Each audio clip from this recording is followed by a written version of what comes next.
নমস্কাৰ ছাত্ৰ ছাত্ৰীসকল, আমি আজি শিকিম সপ্তম শ্ৰেণীৰ গণিতৰ অনুশীলনী নম্বৰ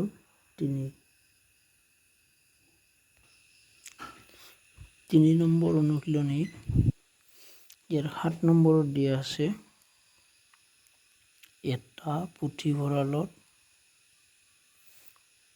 ৯,৫৬০খন ইংৰাজী ভাষাত লিখা আৰু ২,০৭৫খন হিন্দী ভাষাত লিখা আৰু ১১,০২৫খন অসমীয়া ভাষাত লিখা কিতাপ আছে।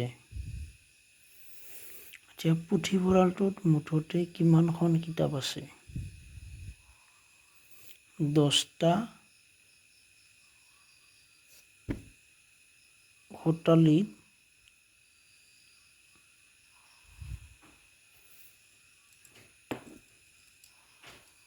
কিতাপবোৰ সজালে প্ৰতিটো শতালীত কিমানখনকৈ কিতাপ থাকিব?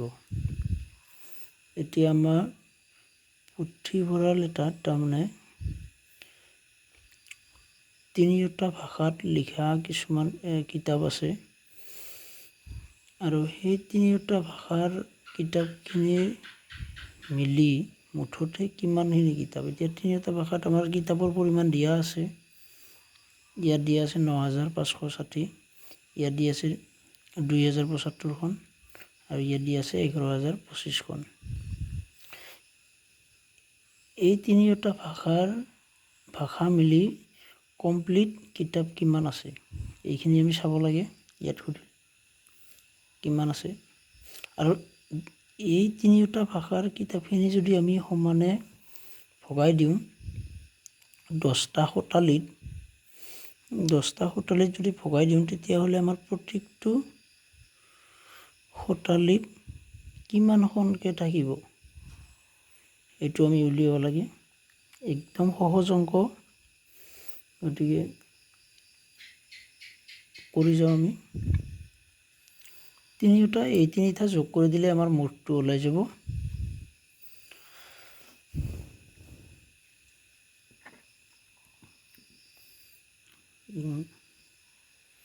এতিয়া আমাৰ প্ৰথমতে দিয়া আছে ইংৰাজী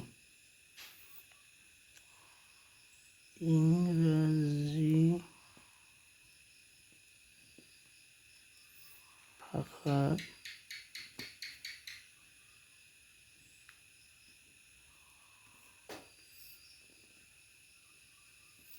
লিখা কিতাপ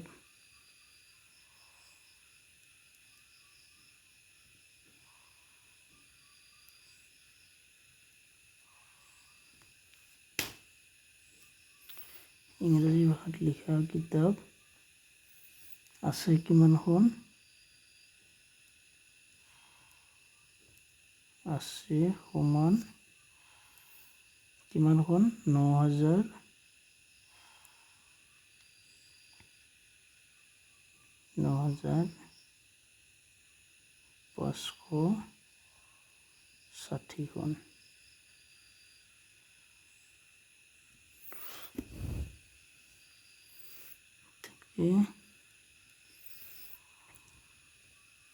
এইবাৰ চোৱা আমাৰ ইংৰাজীৰ পিছত কি আছে?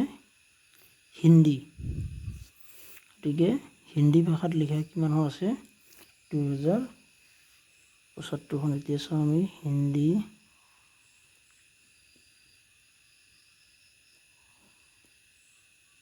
ঊৰ্ধ্বকমা দিলোঁ আমি।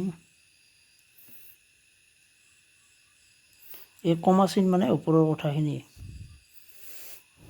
সমান চিনৰ তলত সমান চিন কিমান দি আছে? ২,০৭৫খন। ২,০৭৫খন।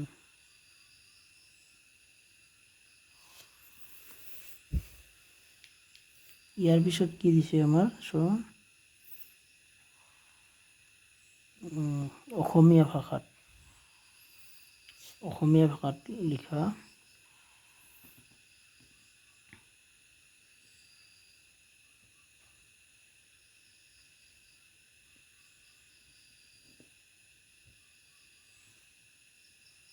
অসমীয়া এইটো লিখাই আছে আমাৰ ভাষাত লিখা কিতাপ আছে সমান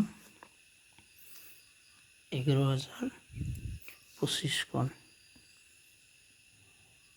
এইফালে ঠাই এৰি গৈছিলোঁ কাৰণ ইয়াত 5টা অংক আছে, ইয়াত 4টা অংক আছে, সেইবাবে ইয়াত ঠাই এৰি গৈছিলোঁ অলপ। ইয়াত লিখোঁতে ইয়াত অলপ আগফালে এইখিনিত খালী ঠাই এৰি গৈছিলোঁ। 11,025খন।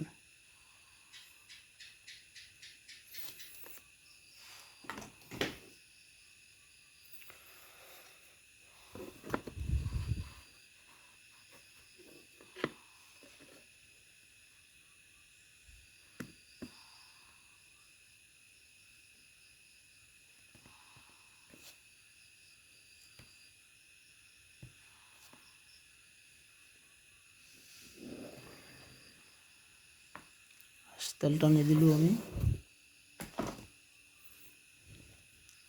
এতিয়া আমাৰ চাব লাগে মুঠ।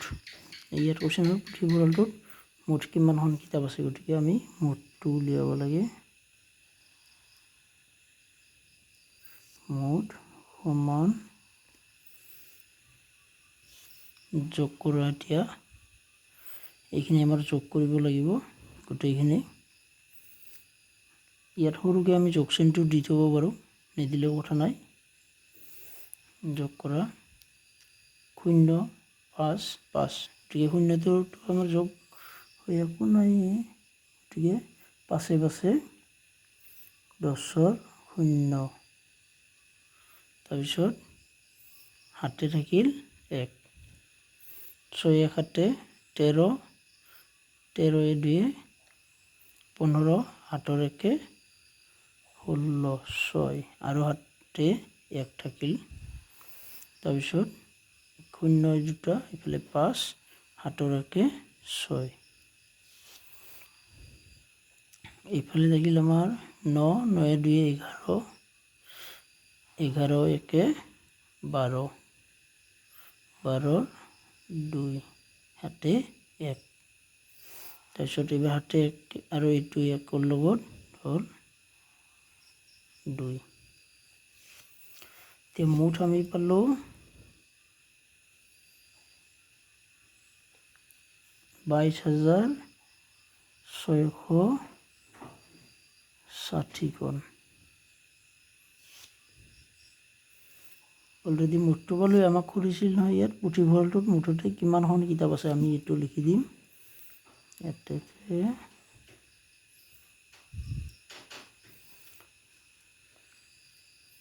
পুথিভঁৰালটোত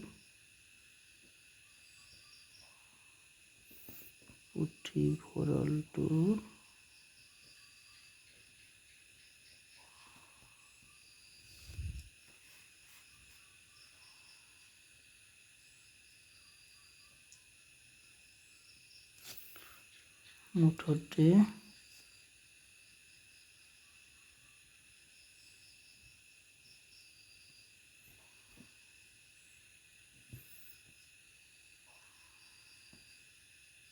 ইয়াত কৈছিল নহয় পুথিভঁৰালটোৰ মুঠতে কিমানখন কিতাপ আছে, গতিকে পুথিভঁৰালটোৰ মুঠতে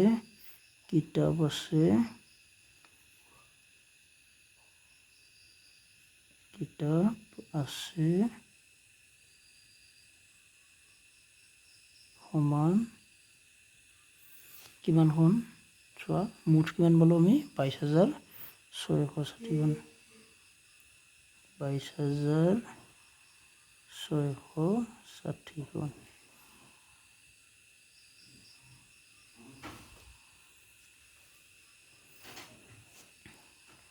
এতিয়া আমাক কি হৈছে, যিখিনি পাইছিলোঁ মুঠতে সেইখিনিকে 10টা কোঠালিত যদি কিতাপবোৰ সজাই দিওঁ, কোঠালি নহয় শতালী, 10টা শতালীত যদি আমি কিতাপবোৰ সজাই দিওঁ, তেতিয়া আমাৰ কি হ'ব,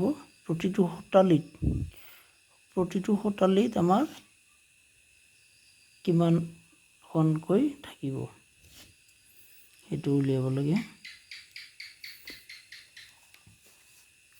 আমি যদি 10টা শতালীত সজাওঁ এটাকে 10টা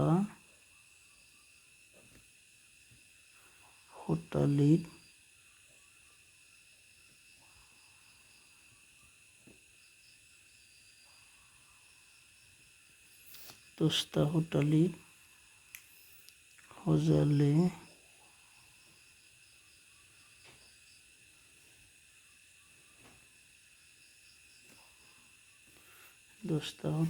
সজালে প্ৰতিটো শতালীত কিতাপ থাকিব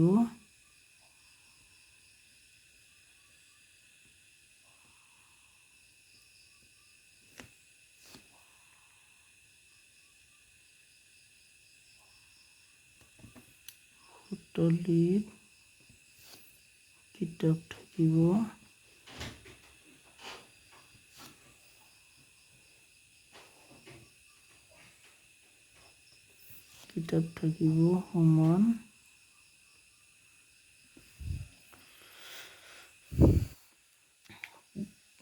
প্ৰতিটো শতালীত কিতাপ থাকিব এইটো আমি কি কৰিম মুঠ কিতাপখিনি আমি 10 ভাগ কৰি দিম আমি হৰণ চিন দিও বহাব পাৰোঁ ভগ্নাংশটো বহাব পাৰোঁ এই ভগ্নাংশতে বহাই দিছোঁ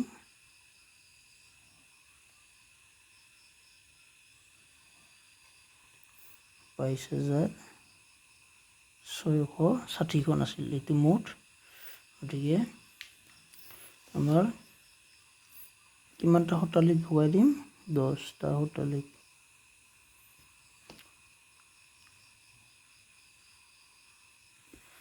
এতিয়া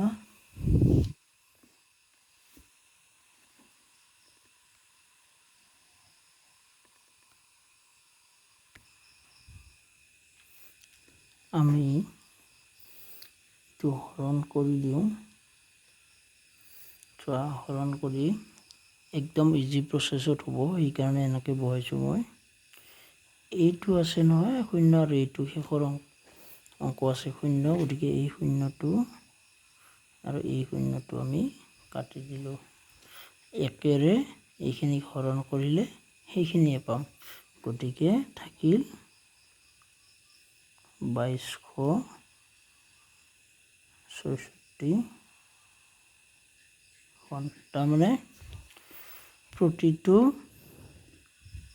শতালীত 2266খনকৈ থাকিল তে মুঠ পালোঁ আমি এইটো আৰু প্ৰতিটো শতালীত থাকিল 2266খনেই প্ৰতিটো শতালীত কিতাপ থাকিব কিমানখনকৈ 2266খনকৈ এইটোৱে হ'ব আমাৰ